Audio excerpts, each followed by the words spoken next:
Well, let's go ahead and get started. Welcome, everybody. I'm Zandon Frogget, Senior FileMaker Developer at Portage-based Solutions, and I'm thrilled to be here today to talk with you about how we can leverage large language models to transform our FileMaker development. So just to set expectations for everybody, this is my first Engage presentation. I'm a little bit nervous, but I'm also excited, so just give me a little bit of latitude. With that, let's jump right in and see why this matters. So why choose a local LLM? The answer comes down to four core advantages. First, you have enhanced security. Your data basically stays on your hardware, drastically reducing the risk of breaches.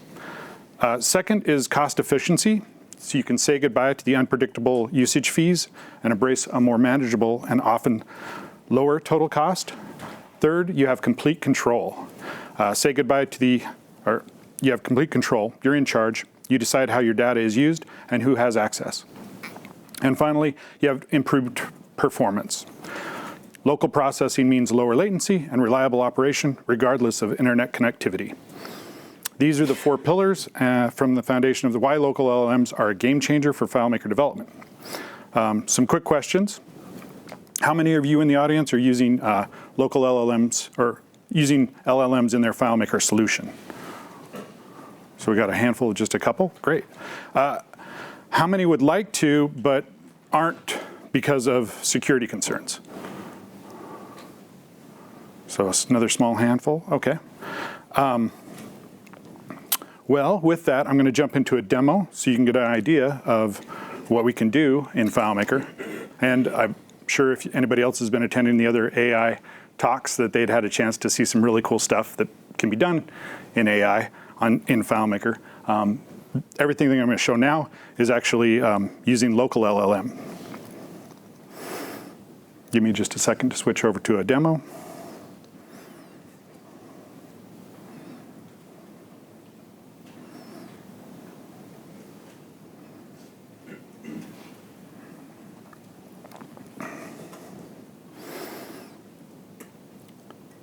All right, in this demo, I'm going to basically, I'm going to be using local LLM to process an image, take information from that image, and do some pretty cool stuff. So I'm going to take a screen grab, drag it into a container field, and then I'm going to ask it to output it in a JSON table from the LLM. And the new Gemma 3 model, which is pretty awesome, can do this really well. So here's my JSON table that it gave me back. And I can then take that JSON and ask it to create an HTML web page that displays the information. Right? I also want it to make it look pretty, do some extra stuff, but you can ask what you want. So there's the HTML for it.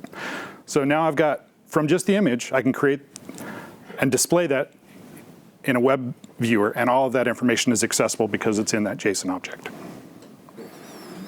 Here's another one. I don't know if anybody, I love cheese. And there's a local store that has a cheesemonger, and they have some really good cheeses.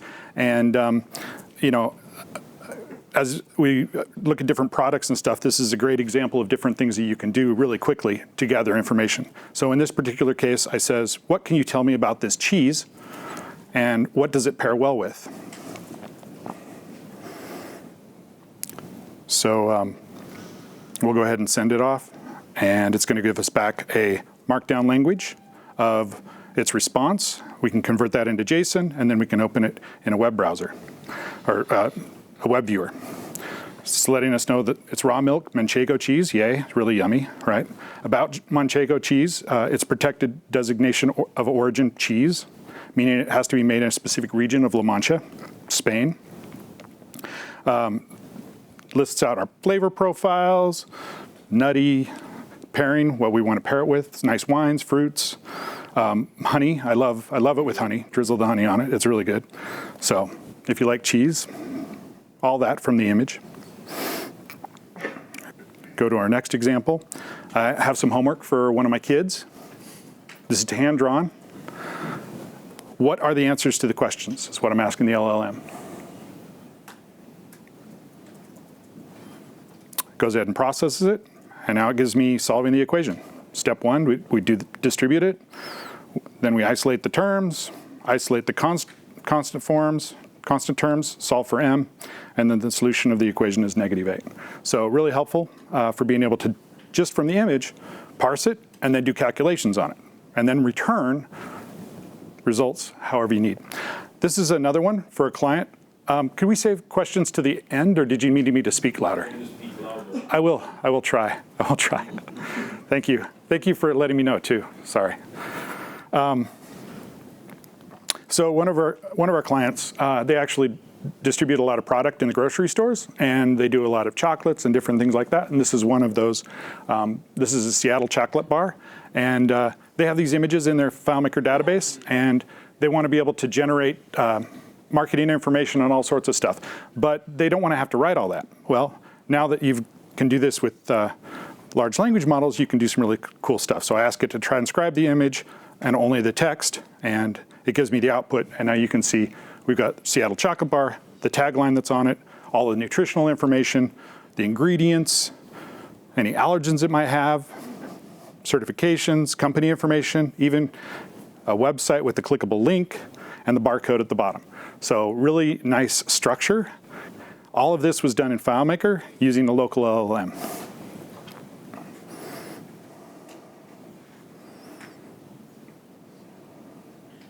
Let me switch it back to the presentation, and we'll give it a few moments.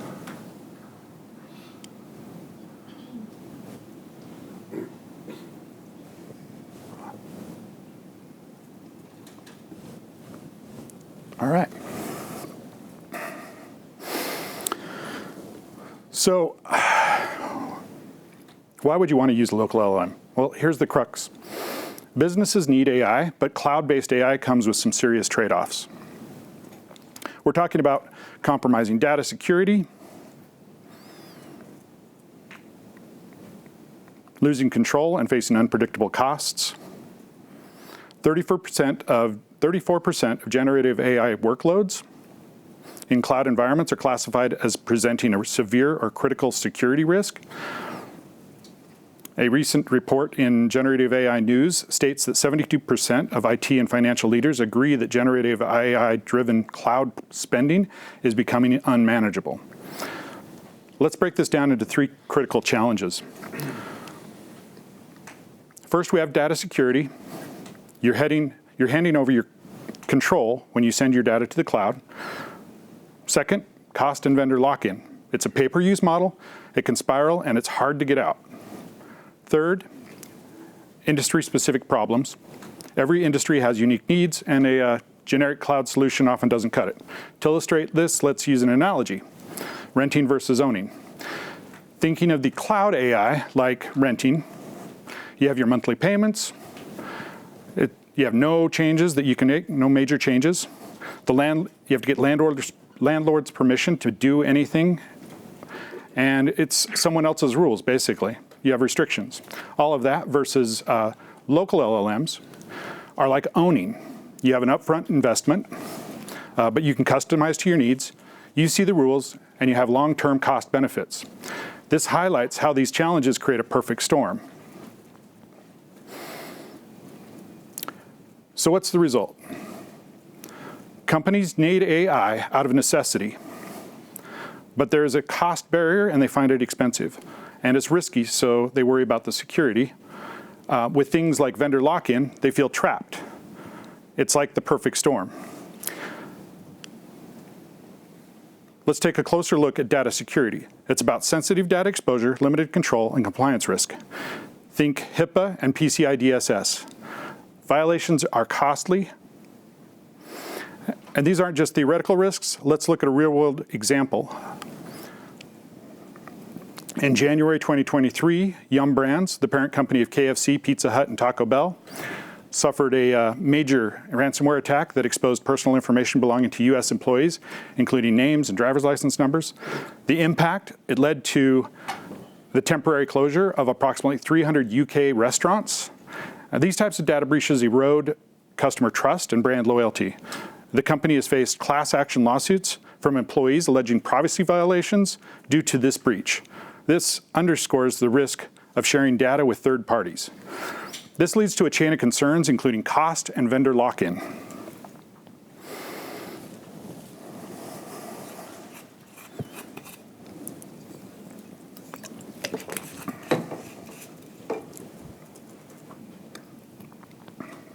Cloud AI presents a hidden trap.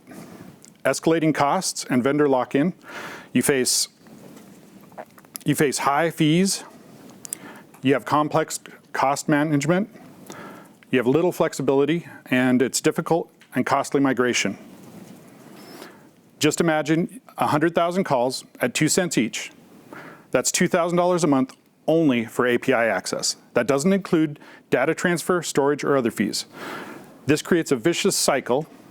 You start with a provider, build dependent systems, and then find it too expensive and complex to switch. You're locked in. It's like building a house on rented land, significant investment, but no real ownership. Now that we've established the risks to data security, the escalating costs, and the potential of vendor lock-in, but even if you could overcome those hurdles, there's another criteria factor: the inherent limitations of a one-size-fits-all cloud approach when it comes to the diverse needs of different industries. Every industry faces unique challenges when it comes to AI.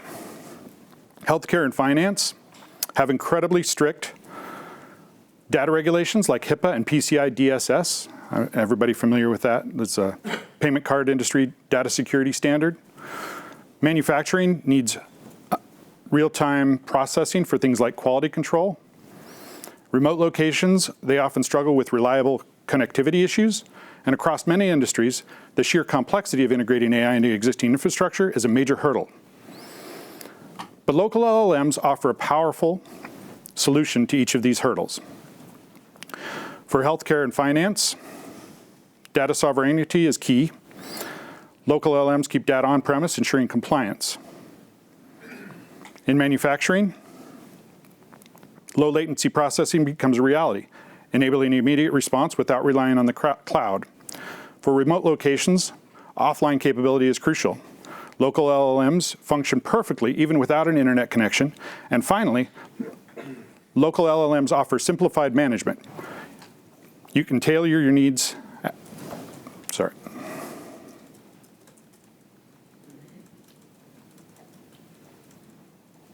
I know I should just go on from there, but all right. So after that bleak picture, what is the solution? Local large language models, or LLMs. Why are local LLMs such a game changer? Here's why. They're turning heads, basically. You have complete data control. It stays on your infrastructure. You have enhanced security. You have no third-party exposure. Improved performance, especially for real-time. And cost efficiency by eliminating unpredictable fees. It's like having your own personal kitchen instead of ordering takeout. Let's take a quick look at performance advantages. Local processing eliminates the internet delays, enabling immediate response times, and ensures consistent operation regardless of connectivity. It's like having your own chef. You have the freedom to customize, experiment, avoid cost constraints, and full control of the environment. It's like owning your own workshop. Now that we've seen the why behind local LLMs, let's get into the what. What exactly are these large language models? Here's a simple breakdown. In the cloud, data is on their servers. You pay as you go. You have limited privacy, all of that, versus local. You have data on your hardware. You have upfront costs, but you have full privacy and control. So with all these comparisons in mind, why should you specifically choose to host LLMs locally? The key benefits: complete data privacy, no internet dependency, reduced latency, you have no API costs, full customization, no content restrictions. These benefits work together with Data privacy enables no internet dependency, which contribute to the reduced latency, and so on and so on. Let's take a look at specific examples where local LLMs are making a real difference. Local LLMs are making a big impact. Hospitals are using local LLMs for analyzing patient records to identify treatment patterns. Banks are using local LLMs for fraud detection without exposing data externally. Corporations using local LLMs to search and summarize internal documents. Pharmaceutical companies are using local LLMs for early-stage drug trial data analysis, and software teams are using local LLMs for code generation and review with proprietary code bases. So now that you've seen the why and the what of local LLMs, let's get practical. How do you actually set one up? So first, let's talk about the hardware.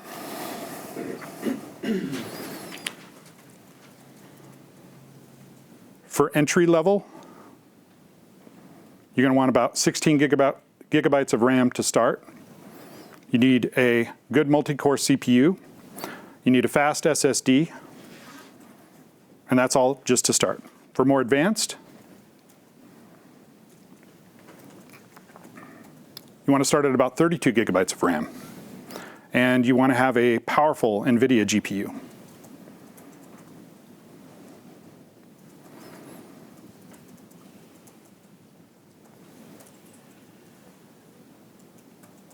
All right.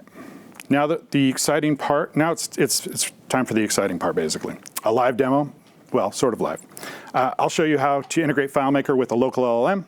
We're going to use OpenWebUI and Ollama to make an API call from FileMaker, and then display the results. And of course, if the demo gods are unkind, well, there's not much I'm going to be able to do about it. But one thing to note, it is not recommended to host your local LLM on a FileMaker server. There are some instances where you might be able to get by with it, but it is not recommended. It's going to hose your FileMaker server if you try and run too much inference on it. So let's get started. Yeah.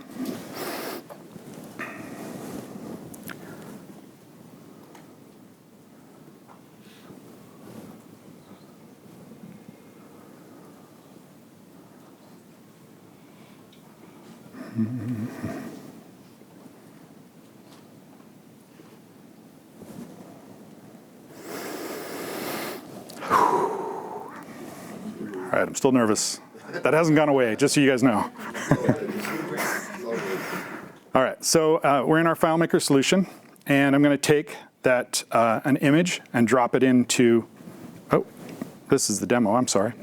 Wrong slide. Let's go back.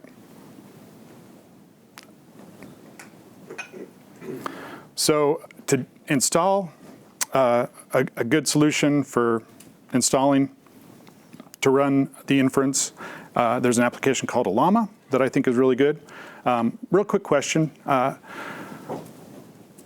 Who uses Mac generally for all of their FileMaker stuff? Okay, that's a lot. That's a lot. Who uses Linux? A couple of Linux distribution? Oh, great. Actually, that's about even. And who uses Windows? Okay, cool. Because I think most everybody has a Mac laptop, I'm going to go with the Mac install, but it's very similar to do for Linux and Windows. And I do have examples for those if we have enough time and everybody's like, I really want to see the Linux one. It's all terminal, but still pretty cool. So it's pretty straightforward to download Ollama. You just go to ollama.com, select download, select Mac OS.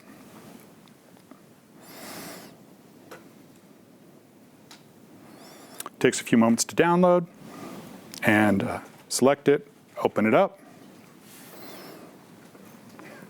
go through all the prompts, and say yes, and install. Put in your credentials, and you're good to go. This last one, it's going to say run your first command, and this is a command prompt for terminal, so you can test to make sure that Ollama is running. So we're going to copy that, go into terminal, paste that in. And you can see it says Llama run Llama 3.2. What that's going to do is it's going to automatically download the Llama 3.2 model, install it, and start running inference on it so you can ask questions. So it'll take a few minutes, but here it is. Now it's done. And now I can ask it a question. This is just a test. Tell me a joke. What do you call a fake noodle? It's not terribly funny, but so we can finish the installation. The last one here, it does install a login item that gets added.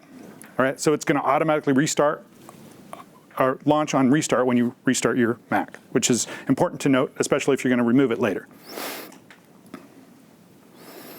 The next thing we need is we need a GUI to interface with. It's a lot easier if you're like me and I like the command line, but I don't really like using the command line all the time. So rather than using command line, I'd much rather have an interface that I can just do all my stuff in, and I like the beauty of an interface. So OpenWeb UI is a great interface to interact. It was actually originally created by the Llama team, and it's branched off into its own section. It runs an Apache server instance of a web app, and we're going to install it locally on this machine. So we go to the docs page for OpenWeb UI, and they just got some really straightforward instructions. For installing it on a Mac, for this portion of it, I would recommend doing a Docker install. For Llama itself, a native install is great, and that's going to work really well with your M-series chips because Docker doesn't have support for graphics GPUs on Mac OS in the M-series chipset. So because of that, I'm going to use Docker to containerize the OpenWeb UI interface. So to do that, I need to download Docker and get that installed. Pretty straightforward. I'm just going to go to docker.com, click on the web page, and it's a little hard at first to see where the download might be. You actually just got to scroll down to the bottom, and then it's down there. And then you pick the operating system that you want to install it for. This is going to be an Intel Mac that I'm going on. Now we can go ahead and launch it. It's launched. Great. Now I go back to the page, and basically it says if a Llama is on your computer, use this command. So we're just going to copy that command, and we need to paste it into the terminal. You can open up a terminal session, or the nice thing about Docker is you can go to the dashboard, and look there on the dashboard down at the lower right-hand corner, they've got terminal pop up. You can open it up there. Look, it's got bash. You can just paste it in there, hit return. That's all you need, and now it's installing OpenWeb UI, the interface to work with your Llama install. Now you can see my containers running OpenWeb UI. It's on the ports that it's on. It's still spinning up, so I don't have CPU usage yet. We're going to wait until the CPU is up. Now it's at 0.27%. Now that I know that it's running, I can go ahead and click on the port and take a look at it. So we'll open it. When it first opens, you can click Get Started, and then walk through creating an admin account. This admin account is, again, local on your machine. This isn't somewhere else. You're running this web app locally on your computer or on wherever you're deciding to host this. So I'll enter in my information and put that in. And you want to remember that admin account. If you don't, it's not really a big deal. Like if you're just testing, because you can just kill the container and run the installer again, and it just puts it back in. But you'll have to put in credentials and then re-add all the stuff. So we create the admin account, and yay, we're done. Now you'll notice up here, upper left-hand corner, it says Llama 3.2 latest is already in there. That's because I installed that with the CLI when we installed a Llama. If I wouldn't have done that, there wouldn't be any models in there at all. So let's go ahead and ask it a question, just make sure that it's working. And this is running from my Intel laptop right now. It's a little slow, so I'm speeding it up. I do have a 16 gigabyte GPU, but it's only using the CPU. So it's kind of slow, but it would work. And it's kind of fun to think about in this context of using the local LLM. You don't even have to write this in your main software for hosting somewhere else, you can actually just host it locally and reference it from your local client FileMaker solution accessing the local host endpoint. Yeah. I was also going to say there's another installable called LLM Studio. You just install it and you can browse models and everything on that. Yep. Yeah. And I get that at the end. Yes. Yeah. And there's a bunch of different ways. And I'll go over that too. If we save questions for the end, yeah. There's a couple of different ways. This is just one of them. There's some benefits to this that I really like, but yeah, everybody's got their own. Definitely. All right. Now let's use Open Web UI and get a FileMaker key.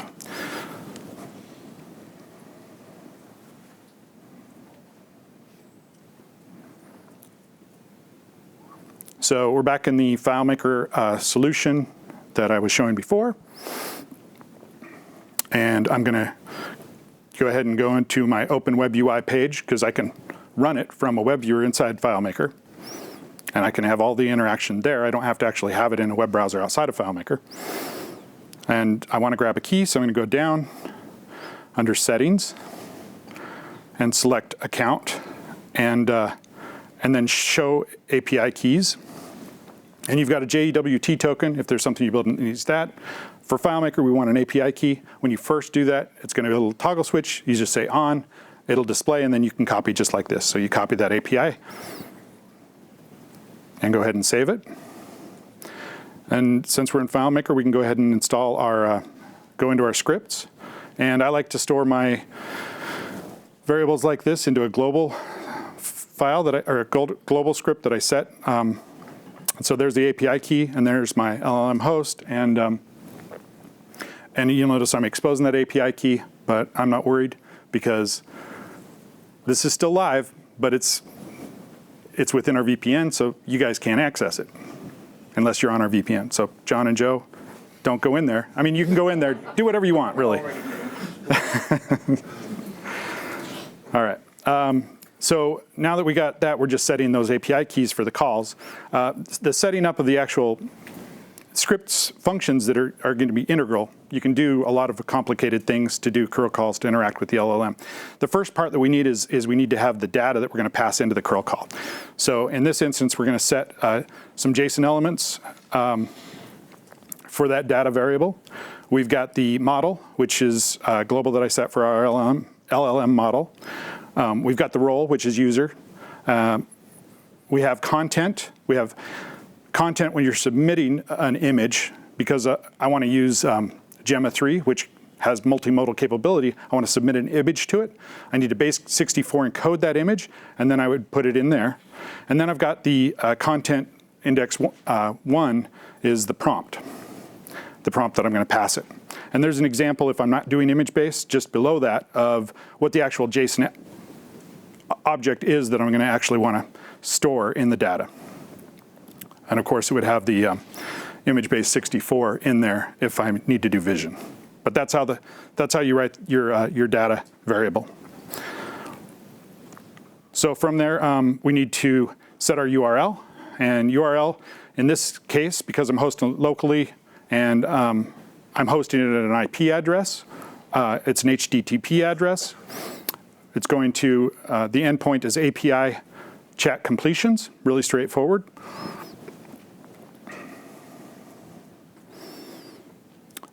We need to set the options for we're going to use insert from URL. It's going to be a post. Data is ASCII, and we're going to pass that data variable in that curl command. We've got header, content, application JSON, really basic. Authorization bearer token is the LLM API key that we'd set. And then I always put a dump header on there and store it into a variable response header so that I can tell if something happened and I have a really good response. It just makes life a whole lot easier. I don't know if everybody's doing that, but I find it very useful. So that's pretty much it for all of the pieces of the insert from URL call that you're going to make. You just go ahead and set up your insert from URL and you can make the call. Put in the parameter that you want. So some other cool things about Open Web UI.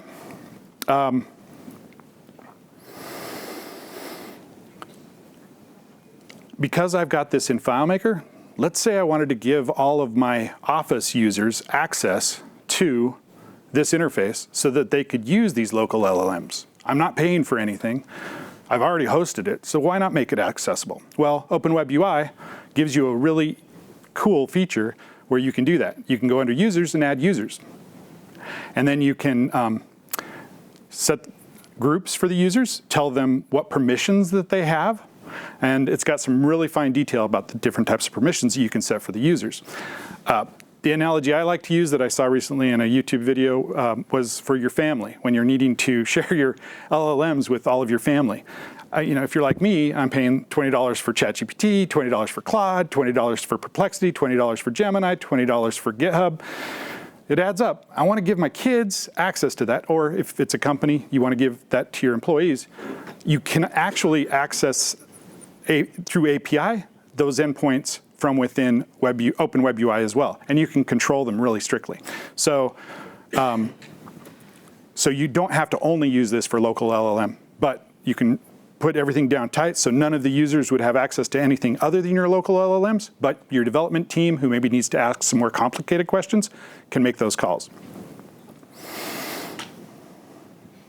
So you can control what parameters are set for the models. So we can set the group that has access to this model. So in this particular one, I have PBS devs. I've got 2 users in there, they're just fake, right?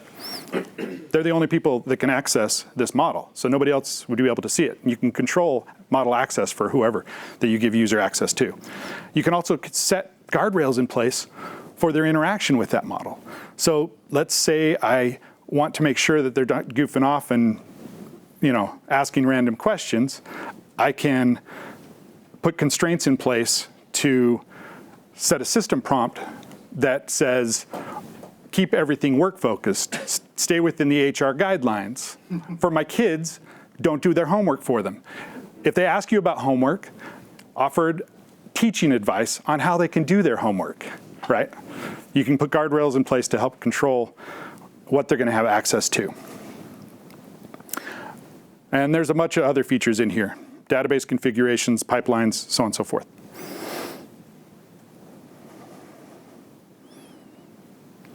I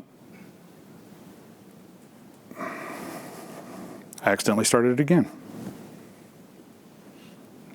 All right, and now we'll go on to the last one of the demo. How are we doing on time? Oh, I've been going nice and fast. Well, we're going to have some good time for questions.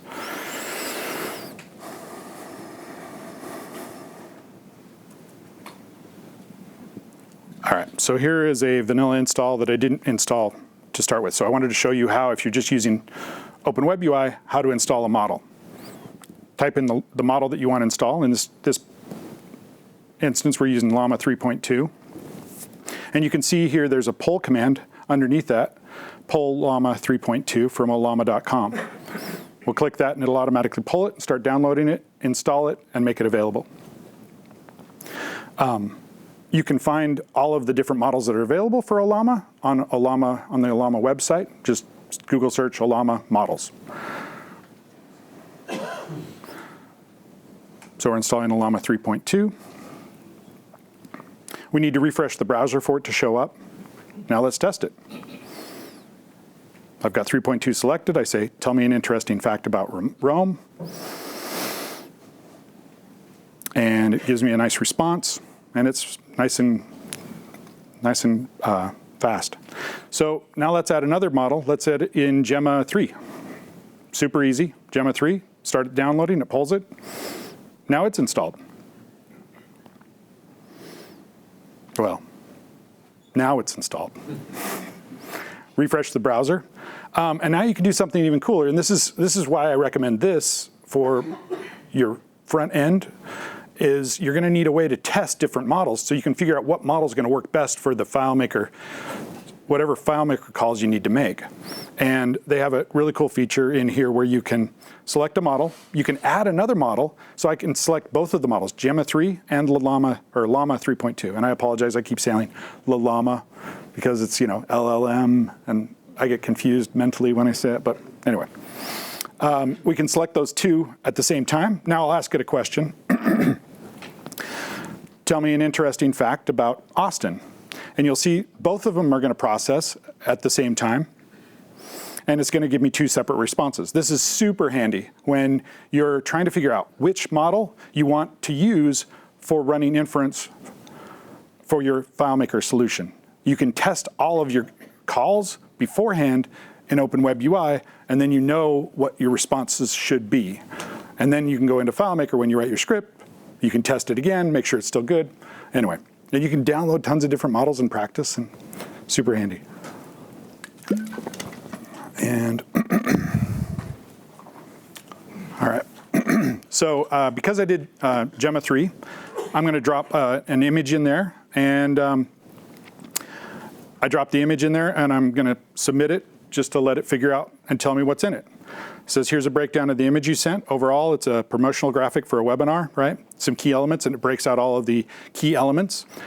And so if I were to do this from an API call from FileMaker, I would get, I could ask it to give it a structured in JSON format, and then I can easily pull this in. So it makes it really handy for being able to use its multimodal capabilities to leverage and then make decisions in FileMaker.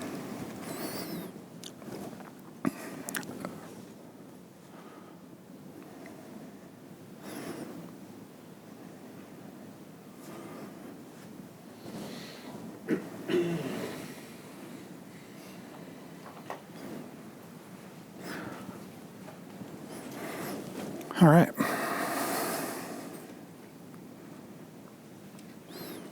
So setting up a local LLM for the software, I would say my current model favorite is Gemma 3. It just came out last week or the week before. It's open source and is from Google. It's multimodal, and so you can send it images, and it has 128 languages. So if you need to convert from one language to another, it's really good at that. It's really smart. I'm really happy with it. With that, another one that's popular is Llama 3.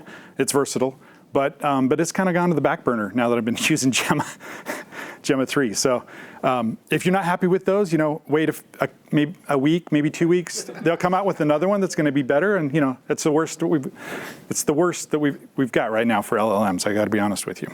They're just going to get better. Like John said. Yeah. How did you say it with your hair? Oh, today's the longest my hair is ever going to be. Exactly. Yeah. So there's also popular reasoning models. Everybody, or some of you might be familiar with DeepSeek R1. It's really great for reasoning. The fun part is that you can see its thought process while it's reasoning. But it uses a lot of tokens, right? Which isn't so much of an issue since we're running local, and we don't really care about how many tokens it uses. It just takes a little bit longer to do inference.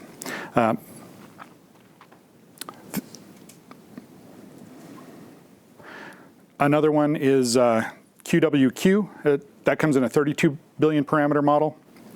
It's really beginner friendly. It's awesome, but it is 32 billion parameter. So to run that, you really need to be running.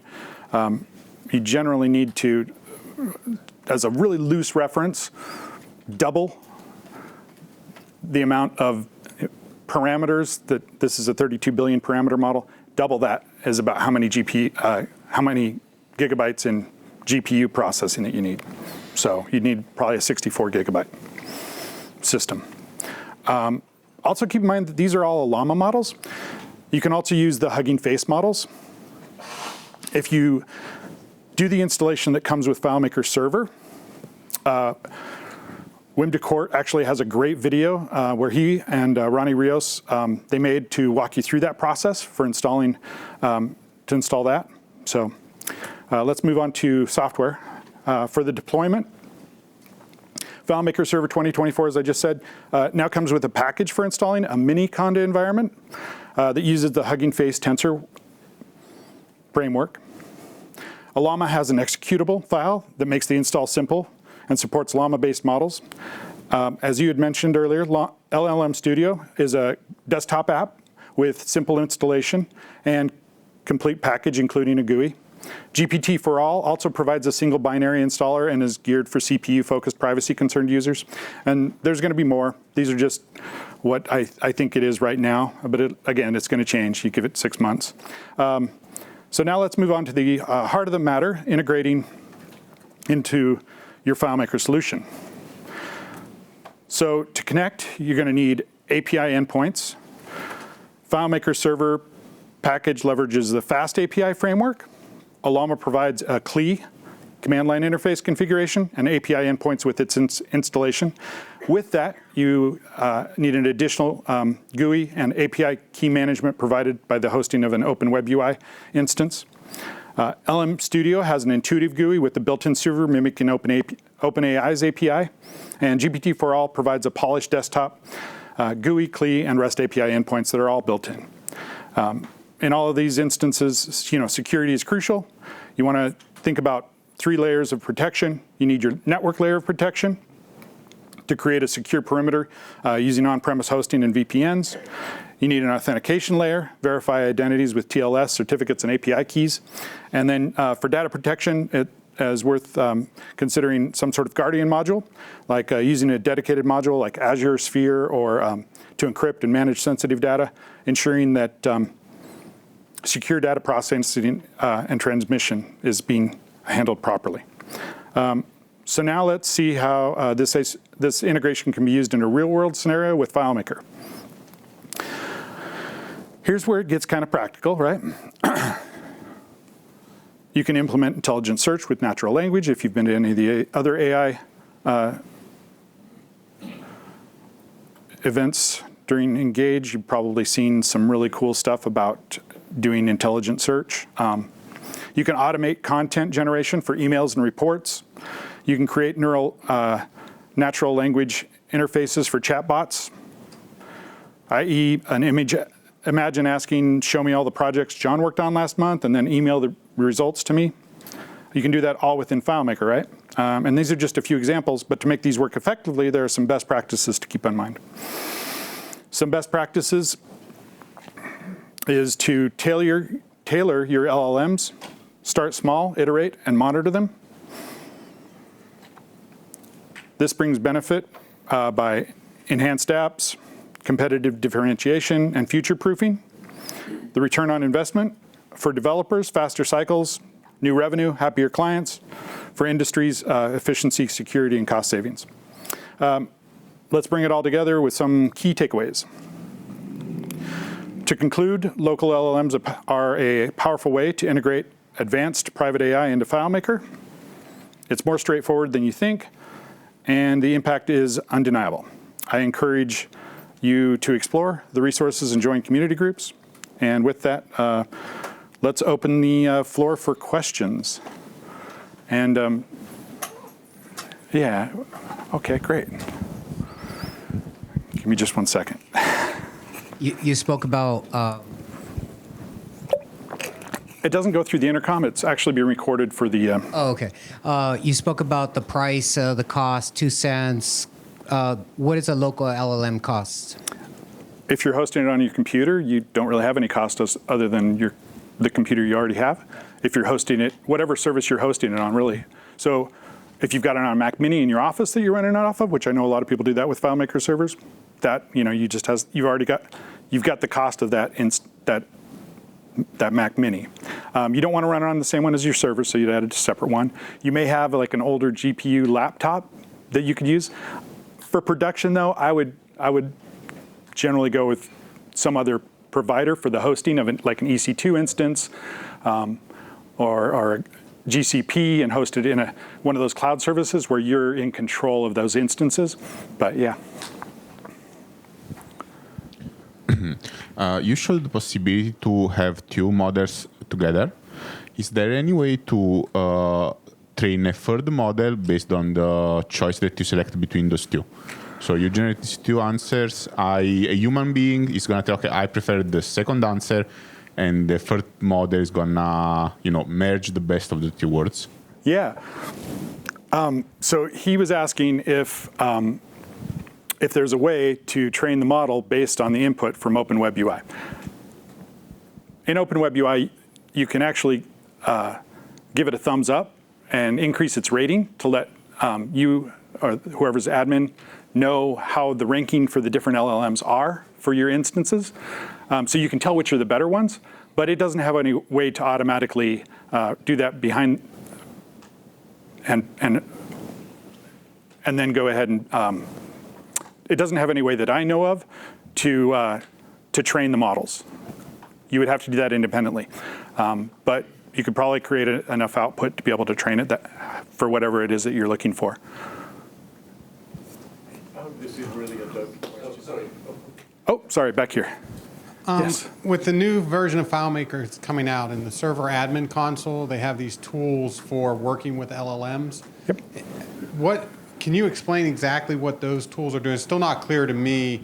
I guess in my mind, I was thinking that allowed you to easily install an LLM on the machine, but then you said you want that running on a separate machine. Yeah. So what is that? Yeah. What are those new tools from FileMaker improving with the local LLM experience?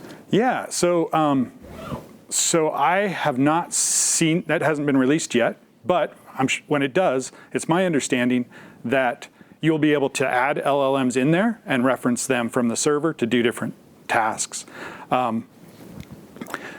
You do not want to run those on your FileMaker server. Like I said, Wim DeCourt has a really good video that he worked with Ronnie Rios on how to do that install, and they go through the entire process for installing the FileMaker installer on a different server or to run it. But it's pretty straightforward. But yeah, definitely don't want to do it on your FileMaker server that you're hosting on. So in terms of LoRa's, I'm not sure how the pronunciation is of it. It's LORA. Is there any compatibility with those for a LLM? Good question. I apologize. I am not sure I have a good answer for that about LoRa's. Yes. So basically, they're instead of training the model, you're using an external data set which acts as like a go-between, maybe like a filter for the output.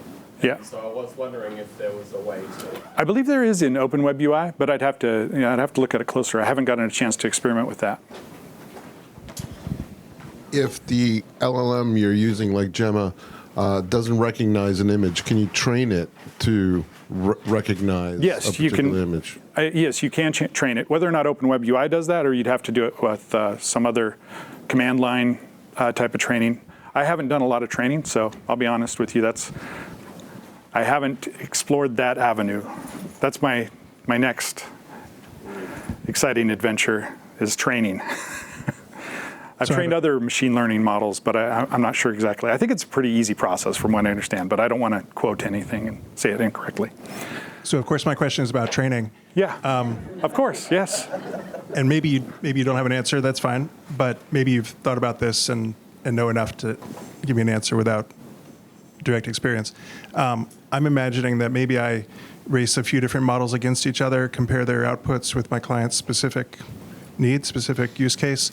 I choose a model, I work it for a while, I'm training it on my client's specific situation and data, and it's working better and better, and now there's a new version of the model released.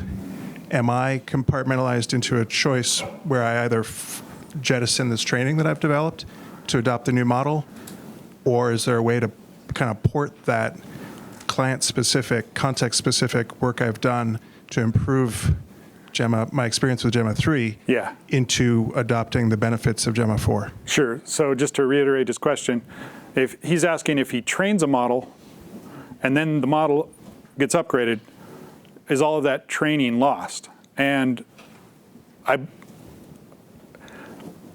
my gut instinct is yes, because there's no way. But I don't quote me on that. I believe that yes, you would have to retrain.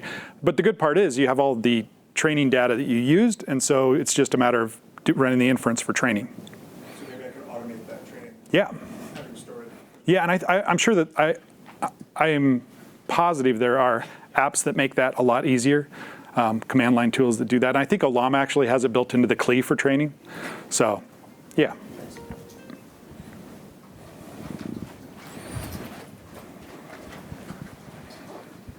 Wondering if you have any ideas on performance difference between like a Mac Studio or a Linux box with an NVIDIA GPU? So he's asking about the difference between Mac hardware, and I'm assuming it's the M series, not earlier Macs, and something with an NVIDIA GPU. And from what performance I've seen, the M series is actually really pretty good in competition. You have the same constraints. You have to have enough space on your GPU to load the model and provide inference. You've also got to have CPU to be able to process the tokens outside of that. But yeah, from what I've seen there, they're fairly close. I think like the new Mac Tower, don't quote me on this, it has like a ridiculously large amount of GPU RAM that you can add to it, so it makes it super easy. The Mac Pro? I think so, yeah. I get a little fuzzy about the names, but yeah. But I think they're both good. If you're hosting in the cloud, it's a lot easier to go with if you're hosting like an EC2 instance, it's easier to go with Ubuntu and do a GPU instance. They just don't have M series chips in there. So if you're doing, similarly, if you're in your own data center and whatever hardware you have, it would be best to have GPU support in your own data center. If that's Macs using M chips, then you'd go with that.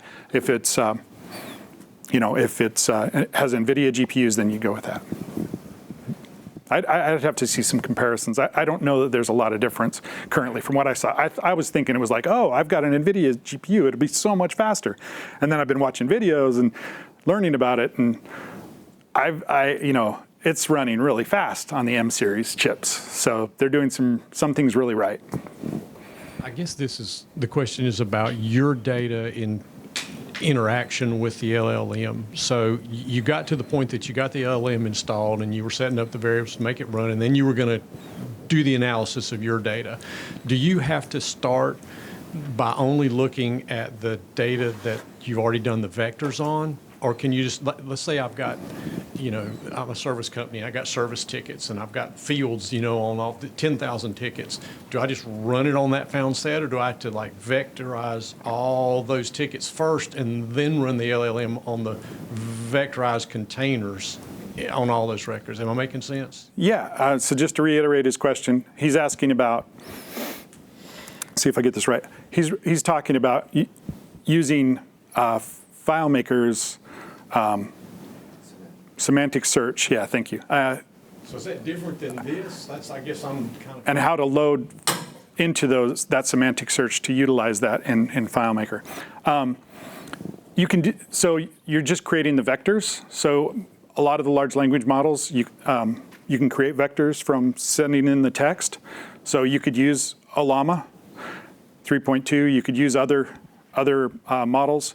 If you're doing the install using Hugging Face, there's some really good ones that they recommend for working with FileMaker, because they've been optimized for working with FileMaker, or they've tested that with the FileMaker server if you're for the inference to build those embeddings that are going to work really well for your and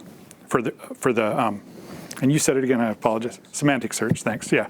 So I think if you're going to go that direction, you would probably want to do the installer for the server that comes with the next version of server.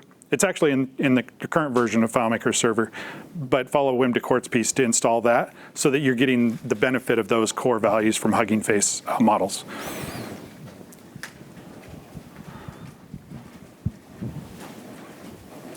Any other questions? Any other questions? Can you show the reviews slides? Oh, yeah.